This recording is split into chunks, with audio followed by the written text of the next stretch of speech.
नमस्कार दोस्तों, मैं अभिषेक शर्मा अपने इस YouTube चैनल पीपीसी लर्निंग में आप सभी का स्वागत करता हूं। आप सभी को भैया दूज के त्यौहार की, भैया दूज के पर्व की बहुत बहुत शुभकामनाएं। आज का हमारा इस वीडियो का टॉपिक है 1909 का भारत परिषद अधिनियम। चलिए शुरू करते हैं। ये जो 1909 का भारत परिषद अधिनियम था, इसको मार्ले मिंटो सुधार के नाम से भी जाना जाता है। तो आपसे क्वेश्चन किसी भी तरह से पूछा जा सकता है, मार्ले मिंटो सुधार या फिर 1909 का भारत परिषद अधिनियम, तो ये दोनों एक ही हैं। तो इसको मार्ले मिंटो सुधार क्यों बोला जाता है?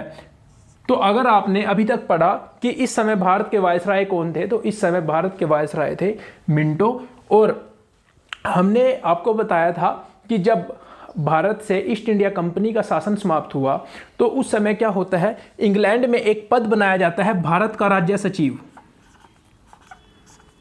तो उस समय भारत का राज्य सचिव कौन था? उस समय भारत का राज्य सचिव था मार्ले। और भारत में वायसराय कौन था? भारत में वायसराय था मिंटो।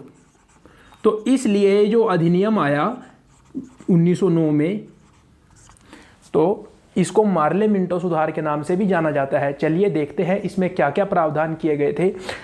और ये सबसे इंपॉर्टेंट है, विधान परिषद के सदस्यों की संख्या बढ़ाई गई। तो ये आपको याद रखना है कि जो ये अधिनियम आ रहे थे, जैसे 1909 का आया, इससे पहले भी हमने जो पढ़ा, तो उनमें क्या हो रहा था, सदस्यों की जो संख्या थी वो बढ़ती जा रही थी। और आपको यहाँ पे याद रखना है कि जो विधान परिषद के सदस्यों की संख्या है वो बढ़ाकर 16 से 60 कर दी गई। तो ये इंपॉर्टेंट है आपके लिए। दूसरा, अब देखिए मैंने आपको बताया कि जो विधान परिषद थी तो उसके सदस्यों की संख्या बढ़ाई गई।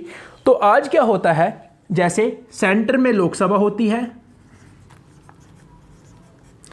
और राज्यों में क्या होती है, विधानसभा या फिर विधान परिषद। तो उस टाइम केंद्र में केंद्रीय विधान परिषद होती थी और राज्यों के लिए प्रांतीय विधान परिषद, मतलब उस समय प्रांत होते थे। तो प्रांतीय विधान परिषद में भी थी और केंद्रीय विधान परिषद भी थी। तो देखिए यहाँ पे इन दोनों में आपको एक डिफरेंस दिख रहा होगा, और वो डिफरेंस क्या है कि जो केंद्र की विधान परिषद थी उसमें, अब देखिए जो सदस्य होते थे उसमें दो तरह के सदस्य होते थे, सरकारी और गैर सरकारी। तो अब यहां पे ये दोनों पॉइंट आप समझिए कि जो केंद्रीय विधान परिषद थी उसमें जो सरकारी सदस्य थे उनकी अधिकता रखी गई, मतलब उनकी संख्या ज्यादा रखी गई कि जो केंद्र की विधान परिषद थी उसमें जो सरकारी सदस्य थे वो अधिक होंगे, लेकिन जो प्रांत में विधान परिषदें थी उनमें गैर सरकारी सदस्यों की अधिकता कर दी गई।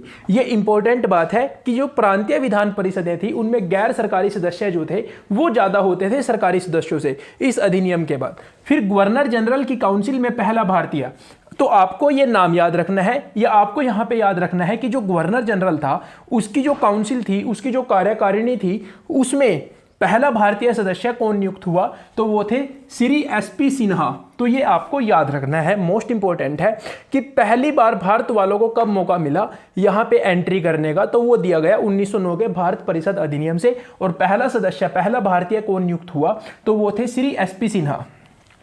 तो ये जो 1909 का भारत परिषद अधिनियम है ये सबसे ज्यादा चर्चा में क्यों रहता है, ये पॉइंट पढ़िए। पृथक निर्वाचन के आधार पर मुस्लिमों के लिए सांप्रदायिक प्रतिनिधित्व यहां पे दे दिया गया। तो यहां पे क्या किया गया, अंग्रेजों की एक नीति थी, और वो नीति क्या थी आप सभी जानते हैं, वो नीति थी फूट डालो और राज करो। तो वो जानते थे कि ये जो भारत देश है इसके जो लोग हैं इनको ही आपस में आप लड़वाते रहिए और आप अपना राज करते रहिए।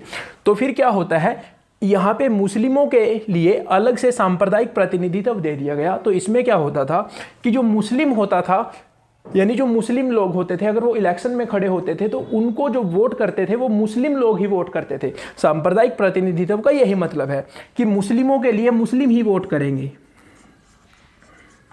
तो अंग्रेज ऐसा क्यों कर रहे थे कि इन भारत वालों को आपस में आप लड़वाते रहिए और आप अपना शासन करते रहिए। तो फिर इन्होंने ये यहाँ पे किया।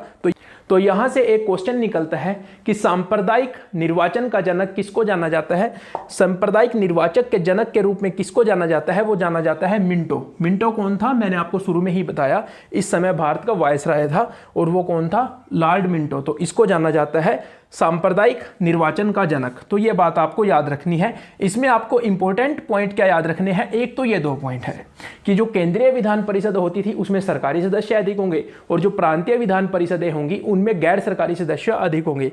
गवर्नर जनरल की काउंसिल में एक भारतीय सदस्य नियुक्त हुआ और वो सबसे पहला सदस्य कौन नियुक्त हुआ? एसपी सिन्हा।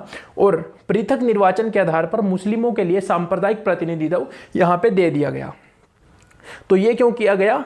ताकि भारत वालों पे और ज़्यादा समय तक राज किया जा सके। इनको आपस में लड़वाते रहिए, इनमें फूट डालिए और आप राज करते रहिए। तो आपको आज की वीडियो अच्छी लगी हो, जिसमें हमने पढ़ा 1909 का भारत परिषद अधिनियम, जिसको मार्ले मिंटो सुधार के रूप में भी जाना जाता है, तो प्लीज़ वीडियो को लाइक कीजिए, अपने सारे दोस्तों के साथ शेयर कीजिए। और अगर आपने अभी तक चैनल को सब्सक्राइब नहीं किया तो प्लीज़ चैनल को सब्सक्राइब जरूर कर लीजिए। थैंक यू, मिलते हैं अगली वीडियो में।